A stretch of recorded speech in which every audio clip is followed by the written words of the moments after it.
A más de 72 horas del incendio que afectó 188 de los 252 locales que conformaban el mercado de San Cosme en la alcaldía Cuauhtémoc, los locatarios afectados no tienen claro aún la forma en que se les apoyará y cómo se realizará la rehabilitación de sus puestos de trabajo. Así lo señaló la señora Paulina García, quien tiene 42 años con su cocina económica dentro del mercado y que desde la madrugada del domingo, cuando se suscitó el incendio, no ha podido trabajar y generar ingresos. Todo se perdió.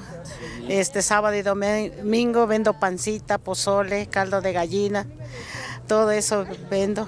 Pero ahorita estaba yo preparada para allá, tenía pedido de lomo, de romeritos, de todo. Y ahorita pues todo se me perdió. Con los días festivos, las mesas de diálogo y las visitas de las autoridades de la alcaldía se han pausado. Algunos de los locatarios se han colocado en lo que era parte del estacionamiento del exterior del mercado para vender sus productos. El gobierno capitalino, a través de la Secretaría de Desarrollo Económico, ha anunciado que se apoyará a los locatarios con el seguro de desempleo y la colocación de puestos temporales, mientras duren los trabajos de reconstrucción, aunque los locatarios aún no tienen claro el proceso para acceder al apoyo.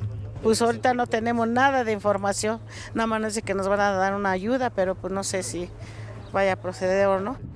Rafael Castro es otro locatario que perdió su cafetería en el incendio y pide a las autoridades agilizar el proceso de reconstrucción, ya que 9 meses se le hace mucho. Nadie nos vamos a doblegar, no vamos a estar al pie de lucha. Mira, tan así que ahí están los compañeros vendiendo sus productos.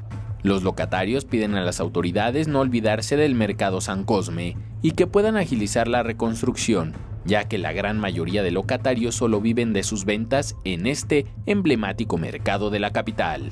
En la cámara, Javier Cordero, para 21 Noticias, Enrique Muñiz.